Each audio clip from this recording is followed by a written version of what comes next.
mustakabali wa baadaye. Tufanye kazi pamoja na tukue pamoja. Kuimarisha Kenya ni jukumu la Kenya. And thank you for watching KTN. Welcome to this edition of Farm Kenya, where we have an opportunity to talk about matters to deal with farming, agriculture, but not just that. We also have a chef on the show where we shall be having an opportunity to cook sumptuous meals on this show. On set with me, I have Don Bosco Kirimi Munene, who are from Big Organics and Naturals Limited. Karibu sana. Today we talk about Biochar. Yeah, let's talk about Biochar. But then again, we also have Chef Ron. Chef Ron, good afternoon. How are you? I'm good. How is Nairobi Street Kitchen? Nairobi Street Kitchen is doing well. What are we preparing today? Today we'll be doing our chimichurri burger. What again? Chimichurri burger. Chimichurri burger. Yes. Sounds like something Japanese would have, would easily slide off their tongues, yeah? Chimichurri burger. That a little bit later, yeah? But now I want us to get into this entire conversation on biochar in this country. Just what is biochar? How do we benefit from it? How can you and I be part of it? Now, Don Bosco, as we talk about biochar, just break it down. What is biochar? Thank you for the opportunity to be here to advocate on the circular economy agenda. This circular economy agenda is quite effective towards solving the climate change issues. So biochar is simply a process of converting dry organic matter into char through a process called pyrolysis. Pyrolysis is burning of this dry organic matter. The dry organic matter could be grass, twigs, leaves, cobs, but dried. So you put them in a kiln. There are two ways of doing this. There is open burning, that is pyrolysis, and there is the use of kiln. So the kiln is the most effective once we have the climate change agenda, and we are able to burn the leaves with a lot of concern of the ecosystem, and you get the char itself. The char is a very good, stable product rich in carbon. So when we come to the carbon agenda, we are now talking about healthy soils. And once we are having healthy soils, we're also talking about food security. That is one of the entry points for the biochar. But also the biochar, you can have the food grade twigs, leaves, where you're able to get the char, and we now process it into activated charcoal, which now the activated charcoal is what most people understand. Maybe you had a bad day with some wrong meals and your stomach is running. You go pick that teaspoon of biochar in a glass of water, stir, drink, and it solves that. So also that's one value, one item in the value chain of the biochar. Also not forgetting that back to the soil health, we not only use it to feed the soil, we also use it as mulch. And away from that, once you have more landfills, we now solve the agenda of clean cooking fire source needs, that is the briquettes. Yeah. So before we get to the briquettes and the activated charcoal, when we talk about matters to do with biochar, you've mentioned two aspects of preparing it pretty much, using a kiln and open burning of the same. Yes. So just take us through the advantages of using the kiln as opposed to burning it in the open. The advantage is, number one, the most loud advantage to the people who are doing it at a large scale is during the pyrolysis, when using the kiln, you're able to get bio oil. The bio oil is good not only for the direction of clean cooking fire source needs, but also on the aspect that this oil is good for pest repellents, fungicides, and even herbicides to some extent if the concentration is a little bit concentrated. And this gives sustainability towards the organic direction, producing safe food. Yeah, just to mention but a few. That is the advantage of using it as in a kiln. Yes. Now we have the open source. There are those who would say I can burn it in the open. So does that have any effect to the environment, to the people around that? Just a bit that I missed out in the kiln, which now I'll mention it in the open decarbonization or the open pyrolysis. This is quite dangerous to our ecosystem. When we talk about climate change, it's all about the these greenhouse gases. And the greenhouse gases are not only the methane that comes out from the fresh organic waste, but also the carbon caused from this dry organic waste. That is when burning and all these directions. So the effect of pyrolysis out of open burning is that all this carbon is then gotten back or put back to the ecosystem. So as much as the good effects of the biochar produced can be articulated on a very social, economic, environmental and health direction, but the process itself is quite dangerous to the ecosystem and the longevity of the production. So that's why ourselves, Big Organics and Naturals, we are passionate to be a holistic solution, and that's why we use kiln, and our kiln has a unique bit at the smoking chamber, so which also helps that even the small carbon that will be emitted from the burning, we're able to reduce the emissions by almost 1 to 0%. Yeah. So what would be the benefits of this entire process in terms of agriculture and environmental management? First and foremost is the circular economy bit, which builds a lot of sustainability. I'd mentioned that once you're out of here and you start walking around, you'll notice that the landfills are not only the fresh organic waste, but there's also the aspect of the dried waste, not even to mention the carpenters and all these people who are using the dry. So it will bring in, the biggest effect is sustainability in responsible use of products, and that also includes how the waste is disposed and utilized. The other major effect is, since the landfills are quite big, the effect is also towards job creation. It really creates a lot of employment if all this waste is tapped into. And lastly, not forgetting the effects on our environment, the effects on our climate. Mind you, we almost headed towards the big time where the rains are really be able to turn this waste to resource, that is waste management. And now the circular economy bit, how it's able to be articulated, as I mentioned, in all these value chain bits. So it's quite a wide area, and its carbon sequestration is just perfect. Yes. So now here we are now talking about the process, pretty much how the environment benefits from the same, how we also have playing our part in taking care of the environment. But now just take us through the process on where it starts and then we talk about the different products that you can get from them. So if you could just take us through, because I see we have 1, 2, 3, 4 different items on our table here. Just explain to us what from whichever point, I am assuming this is the final product, just take us through that. So this is the entry point. In fact, I didn't come with this from home. Yes. I just picked it within your environment. So you're trying to tell me, even from my own perspective as a setter from my own home, it's something I can do. Exactly. Yeah. And maybe just to brush through so that we go into it, this can help you get clean cooking fire sauce from your home, where you're able to make briquettes quite easily. This will also help you get the biochar itself, which will assist you in good, safe food production. That is feeding carbon back to the soil. And away from explain that, this first before feeding it back to the soil. Okay, let me just pick it up. So these are leaves dropped due to the evapotranspiration, and the leaf reaches its optimal growth, and to some extent it withers off and dries and falls down. This is the first entry point. So these are just part of the products that you get from the plants. Yes. But also not forgetting that there are twigs which dry off. You can always do what we call farmer managed natural regeneration, which is quite good even in the arid areas. This is just literally pruning. You prune and leave a better developing canopy. So this is what you pick, put it in a kiln. The kiln is just a simple container that has a very good vent, and the idea is controlled air into that.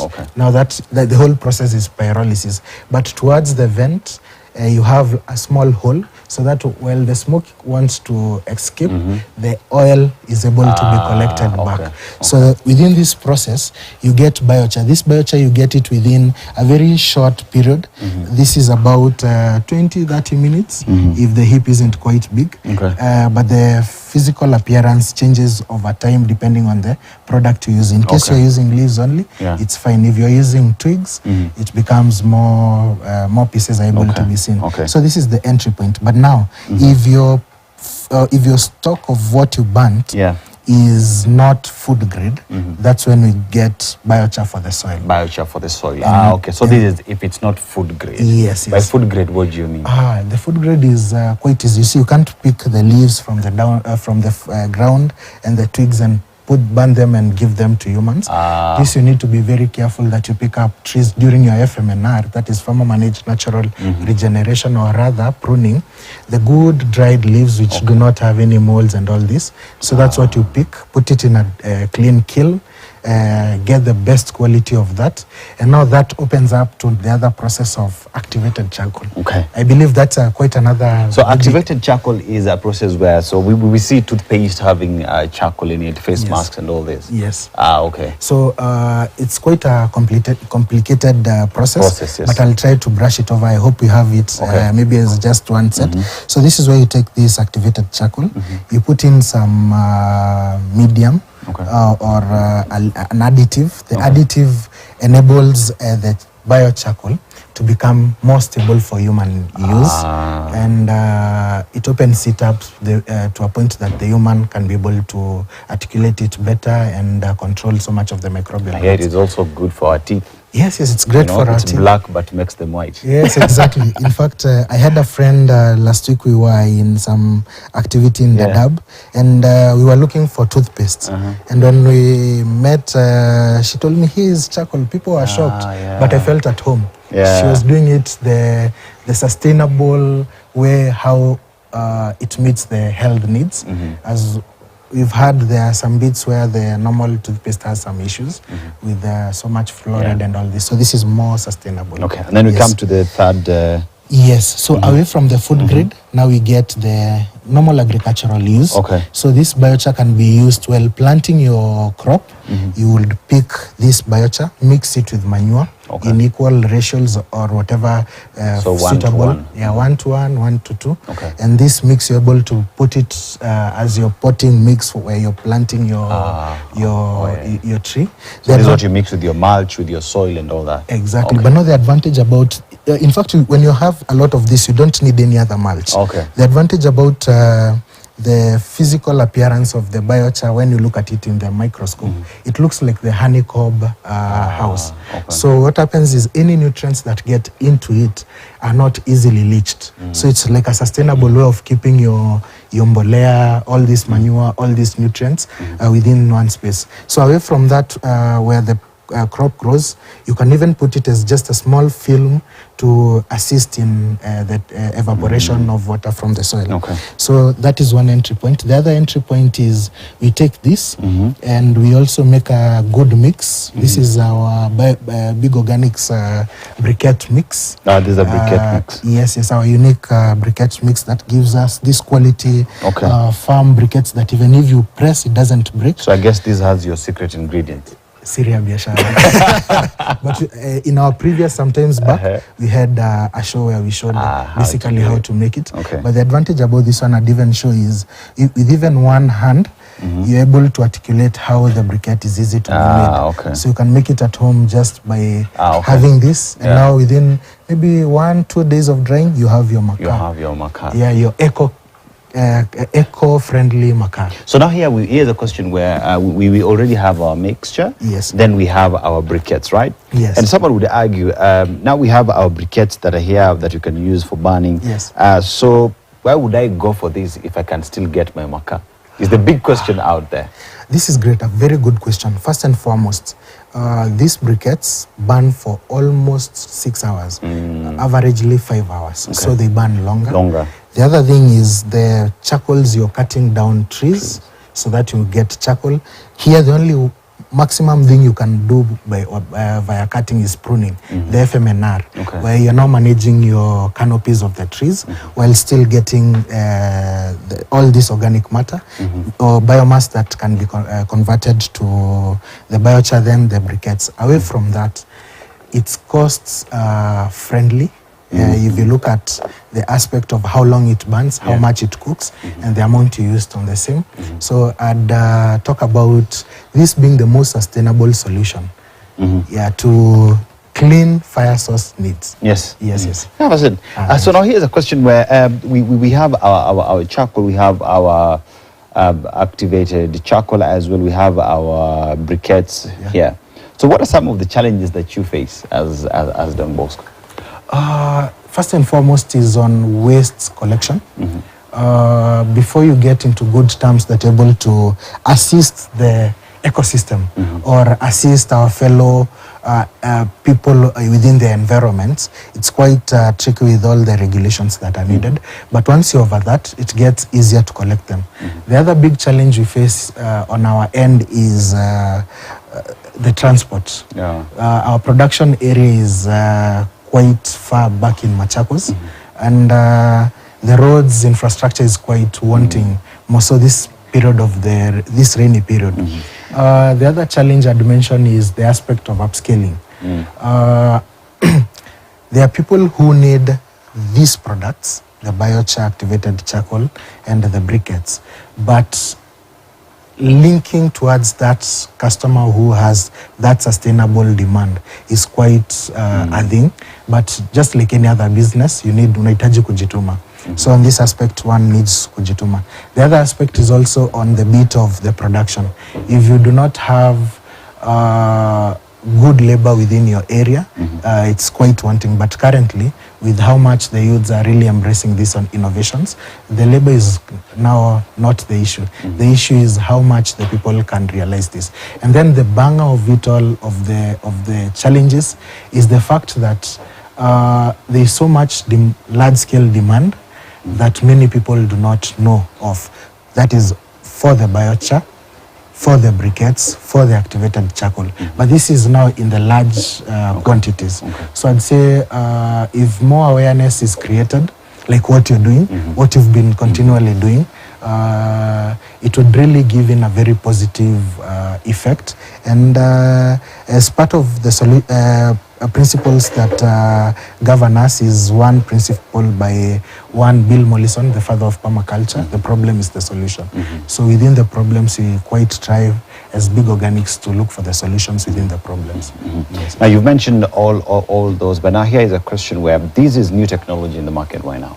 It is, like you rightfully said, there is need for more education, more awareness on the importance of all that we see here, because this is a sustainable way of not only taking care of the environment, but also just doing our day-to-day chores, because people have to eat. We need fire, and with that we have our briquettes. We need activated charcoal, not only for our own bodies, but equally for the soil that we go to plant in. So in terms of the government also just playing its role in making sure that such initiatives that individuals like you are doing is given the first priority, what would you want to see the government do in terms of making even your job easy? First and foremost, I love that question. I love the question because it's a question that was quite a bother because, as I mentioned a few weeks ago, we were in Dadaab, that is in Garissa County. And the issue there is between the host communities and the refugees, because the refugees need a lot of fire, but where they need to get it is from the aspect of the land from the host. So the solution is behind now the government giving in the right policies, giving the right environment. This is to energize even the charcoal burners to embrace this and give them more of the social economic feel that they're doing something good through this. The other thing that I'd say about the government should synergize with there are very many organizations which are passionate towards this sustainable direction. If they're able to synergize and join in and partner, it will be really good towards the achievement of all this. And thirdly is on the bit of funds. If more people are able to receive more grants, more financing, more assistance, and fourthly, which now goes in with the third one, is the technical assistance. If we're able to have more of these agricultural officers, because it also cuts across even with the livestock officers, because most chicken people in the poultry space need a lot of fire. They need a lot of this activated charcoal because of sorting their chicken, and also in the crop direction they need a lot of biochar because of the soils. So if the government is able to articulate it rightfully and with the essence of need, and with an eye towards or a focus towards the impact is done over a period of time, I believe within a very short period people will be able to synthesize it and get that attitudinal change, which now causes the behavioral change. The behavioral change now will cause the climate change issue to no longer be an issue. To be addressed, Yes. And finally, let's just say I want to reach you. I want to have the activated charcoal. Personally, I want to have the activated charcoal. So now, how do I get to you? You'd get to Big Organics through many platforms. We are the Facebook platform, X platform, LinkedIn platform, or personally being part of the leads in Big Organics. Don Bosco Keremi will be a very good direction towards this. And away from that, there is our website, tunasuka kidogo, big at www.big.co.ke. Okay. So that is the main entry direction that will have this at a very open platform, but also getting us through the email don@big.co.ke would also be good to communicate and maybe create linkages. Yes. Don Bosco Kirimi Manene from Big Organics and Naturals Limited. It's all about the circular economy, as he said. It is a question of getting the leaves at your backyard, making sure that you can burn that to get different products, that is to have the activated charcoal, and even go further to process that to have the briquettes. He is the master of it all, and he says that if you do that, climate change ceases to be a problem because we are all doing something about it. Equally, the government being asked to put in place policies because individuals like him are playing their role. Ministry of Environment, CS Eden Duale, this is an individual who needs more of your support and assistance. But now let's take this short commercial break, but when we come back, we are having a discussion and also an opportunity to cook with Chef Ron from the Nairobi Street Kitchen. See you after this short commercial break. Kwa mkono ambao unalima ardhi, mlango wa kulima kuwa mshindi, kuwa na uhakika sasa.